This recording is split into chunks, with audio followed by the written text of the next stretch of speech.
देखिए, निश्चित रूप से एक सुपूत होता है और एक कुपूत होता है। अगर जनता के हित में अगर वो नहीं काम कर रहे हैं तो हम कह सकते हैं कि वो सपूत नहीं है, कपूत है, क्योंकि एक भी कोई चीज नहीं दिख रहा है। अगर वो जनता की सेवा अगर नहीं कर रहे हैं और केवल वो बयानबाजी कर रहे हैं तो नायक कैसे हो सकते हैं? वो तो खलनायक होंगे। देख, देश में तो बड़े बड़े लोग का जो है धराशायी हो गए हैं, चाहे वो इंदिरा गांधी हो, चाहे और भी बहुत सारे इतिहास में। तो ऐसा ही नहीं सोचें कि जीवन भर जो है हम माने सत्ता में ही रहेंगे। राज कर रहे हैं, अभी विदेश घूम रहे हैं, अब उद्योगपति लोग को बुला रहे हैं, फिर यहाँ माने आदिवासी और मारे जाएंगे जो बचे खुचे लोग हैं। हमको तो लगता है कि चोरी का पैसा को बाहर रखने गए थे। हमको नहीं लगता है कि उद्योग के ये जो है जो अपना 2 नंबरी पैसा को बाहर रखने गए। लेकिन निश्चित रूप से हम लोग जो है सिरमटोली मुख्य शरणार्थी स्थल वो के पास से रैंप को हटाने की मांग को लेकर, मारंगबुरु में जैनियों और संथालियों के बीच जो संघर्ष चल रही है उसका निदान को लेकर, जोरार में जो आदिवासी बकास मेरी महत्वाई जमीन को विवाद को लेकर, सोनू मुंडा का हत्या को लेकर, हेठ बालू पिठोरिया में जो हमारा धार्मिक झंडा को उखाड़ने और हमारा वाहनों के साथ मारपीट, ये तमाम मुद्दे को लेकर और आदिवासियों का धार्मिक सामाजिक जमीन की लूट को रोकने को लेकर हम लोगों ने धरना प्रदर्शन भी किया। अभी हम लोग में महामहिम राज्यपाल से भी मिले और ये तमाम चीजों को हम लोगों ने महामहिम के पास भी रखा।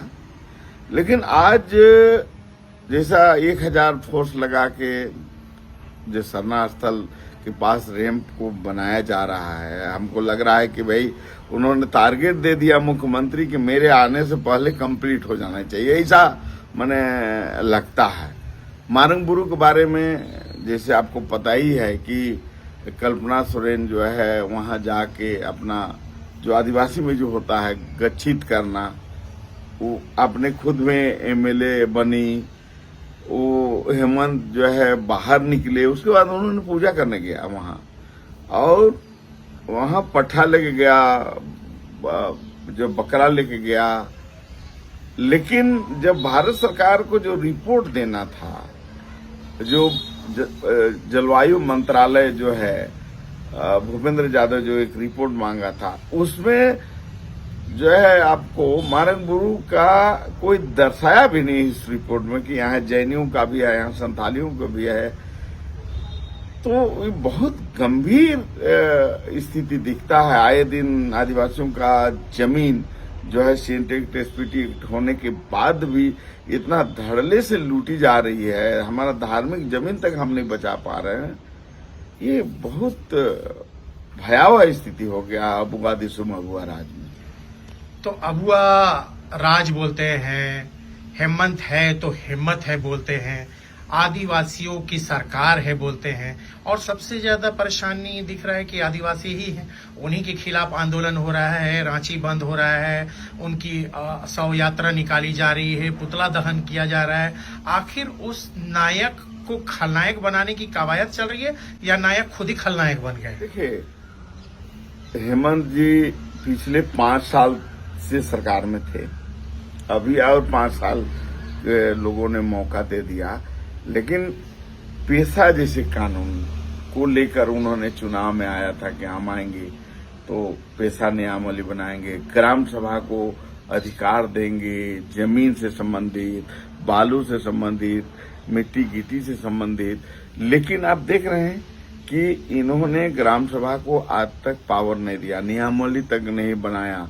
अभी अब बालू माफिया लोग देख रहे हैं किस तरह से बालू का जो है वो लोग कारोबार कर रहे हैं, गिट्टी माफिया लोग किस तरह से कारोबार कर रहे हैं, जंगल माफिया लोग किस तरह से कारोबार कर रहे हैं, सीएन टेट का धज्जियां उड़ाई जा रही है, आदिवासी जमीन से गैर आदिवासी बनाया जा रहा है, हमारा धार्मिक जमीन को भी रहती जमीन बना के बेचा जा रहा है। तो हेमंत जो है केवल मैंने एक सेंटिमेंट के तहत उन्होंने एक जीत के आया है, बीजेपी के खिलाफ, चूंकि आप जानते हैं कि पिछले बार जो रघुवर सरकार में CLT को जो है आपका संशोधन करने के पक्ष में बीजेपी से आज तक भी आदिवासी नाराज है। तो एक तरह से कहेंगे कि मैंने इनको एकदम गिफ्ट में मिल गया है, इसे खैरात में इनको सरकार मिल गई है। तो इनको लग रहा है कि हम बहुत बड़े जो है हम योद्धा हैं। वो नहीं कहा जाता है कि भाई वो एक नखून कटा के क्रांतिकारी बनने वाला वही है, दाढ़ी बना के जो है शिबू सोरेन बनने का प्रयास कर रहे हैं, लेकिन जीवन में तो इन्होंने कोई संघर्ष किया नहीं है।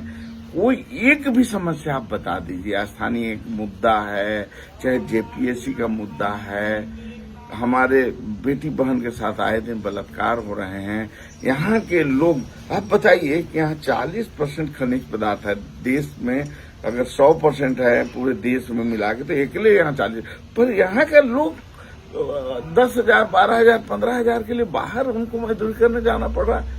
इससे दुर्भाग्य क्या होगा? उसके साथ मारा पीटा जा रहा है, उसके साथ बलात्कार किया जा रहा है, उसके साथ क्या क्या नया अन्याय हो रहा है। तो अब ये तो खुद ही मैंने खलनायक बन रहा है। जो सरना स्थल, जो सिरमटुली के सरना स्थल के पास का रैंप है, उसका कहा यही जा रहा है कि ये तो भाजपा का एजेंडा है, सरकार को अस्थिर करना है, सरकार को बदनाम करना है, इसको लेकर आंदोलन चलाया जा रहा है। देखिए जहां आस्था का सवाल होता है वहां बीजेपी कांग्रेस गौन हो जाता है। आप बताइए कि वहां 5 लाख लोग वहां हर साल आते हैं माथा टेकने के लिए सरुल के समय में। वो 5 लाख लोग वहां कैसे घुसेंगे और कैसे निकलेंगे? वो रैंप के बाद इधर 12 फीट का जगह है, उधर 12 फीट है, तो कभी भी अप्रिय घटना हो सकती है। तो खुद ये अपने आदिवासी समाज के हैं, खुद उसी धर्म, सरना धर्म से, आदिवासी धर्म से ही आस्था रखते हैं, तो ठीक है। आदिवासियों ने भी मामला देर से उठाया, लेकिन आपने भी तो लगातार 6 साल से वहां जाते हैं, तो उनको भी तो मुख्यमंत्री हैं, संज्ञान में आना चाहिए।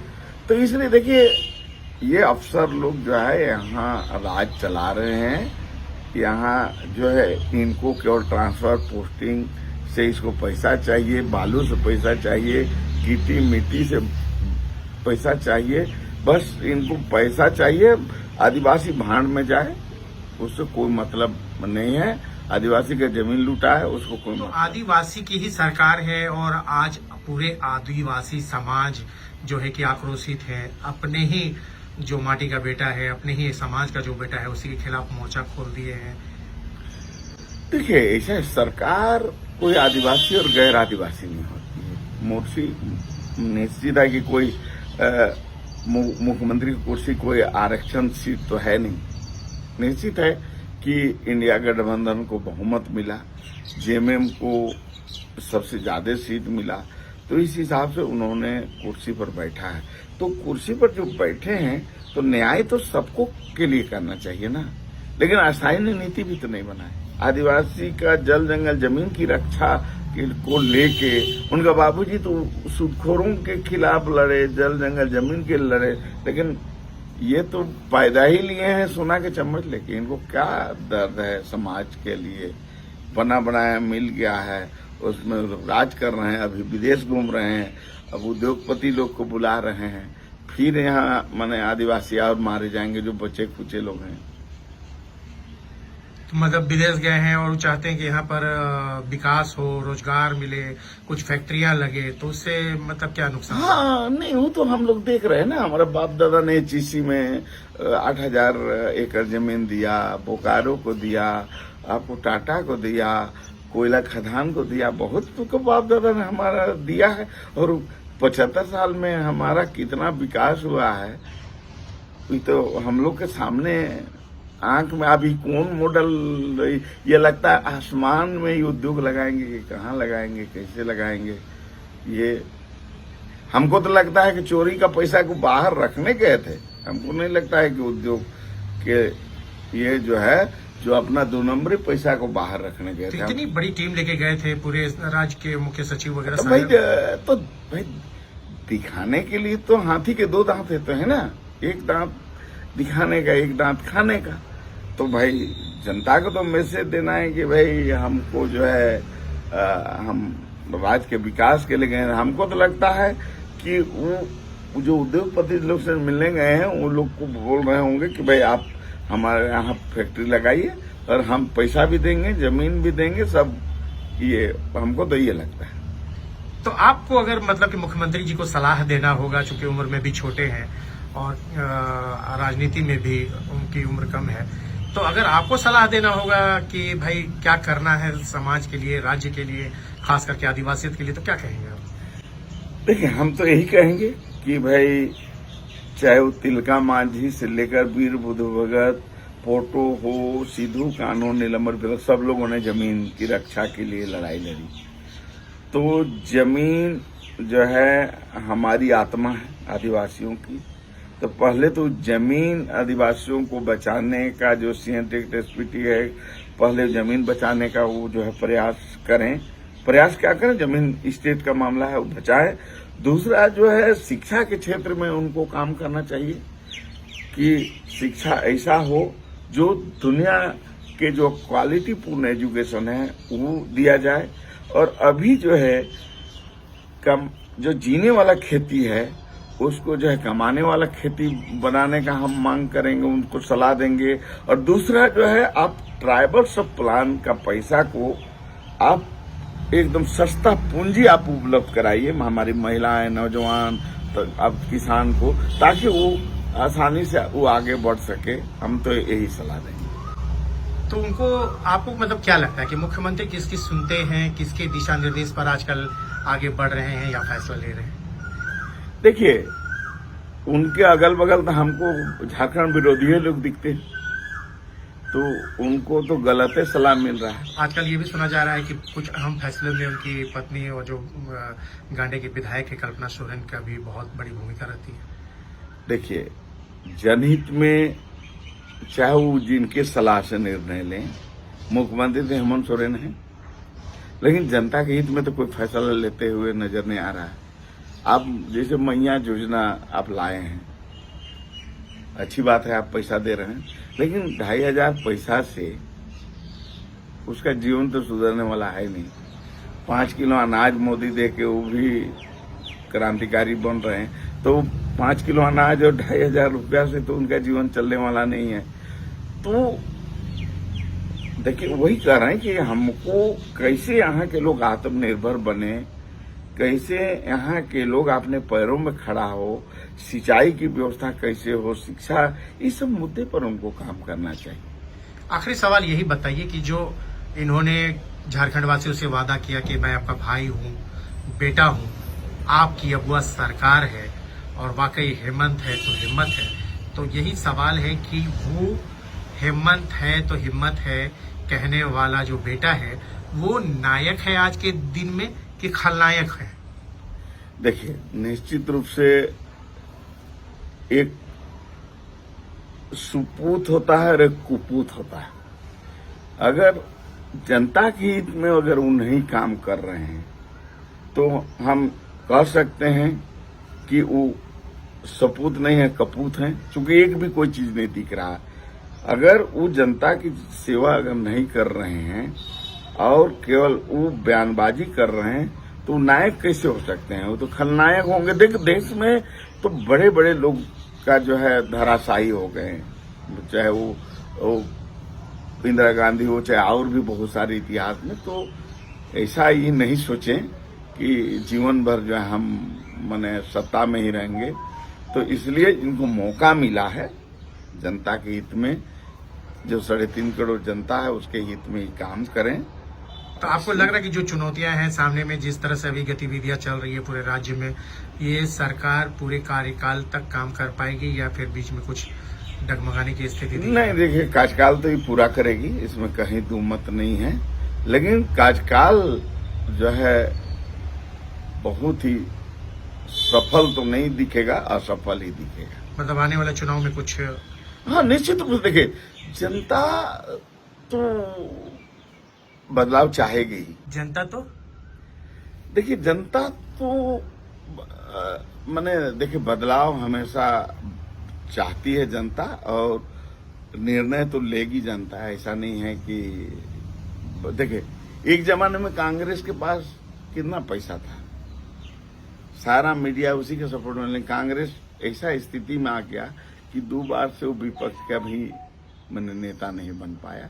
तो इसलिए ऐसा नहीं है कि भाई ये कोई अमृत पी के आए हैं कि कभी मैंने हारेंगे ही नहीं, ऐसा संभव नहीं है। लोकतंत्र है, जनता बहुत समझदार होती है, जनता समय पर निर्णय लेगी और अच्छा चोट देगी। उत्तराखंड में जो आदिवासी समाज के लोग हैं, जो जनजातीय हैं, जो कहा जा रहा है कि बांग्लादेशी धीरे धीरे आ रहे हैं, डेमोग्राफी चेंज हो रही है, आदिवासी बेटियों के साथ शादी करते हैं, जमीन हड़पते हैं, उनकी सारी चीज़ों को हड़प कर जा रहे हैं, उनका नाम और उनका सब कुछ को एक तरह से कहिए कि उपयोग करते हैं, चुनाव में भी खड़ा कर रहे हैं, और जो है कि वो बांग्लादेशी किसी न किसी तरह से क्षति ही पहुंचा रहे हैं।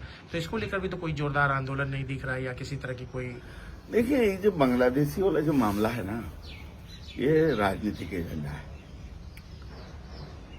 जितना मुस्लिम समुदाय आदिवासी को आपको क्षति पहुंचा रहे हैं, गैर आदिवासी समाज भी आदिवासी को क्षति पहुंचा रहा है। ऐसा नहीं है कि मुस्लिम ही केवल अपनी बेटी बहन को मेरा रख रहा है, यहाँ हमारे गैर आदिवासी भाई लोग भी रख रहे हैं, जमीन वो भी लूट रहे हैं तो ये भी लूट रहे हैं।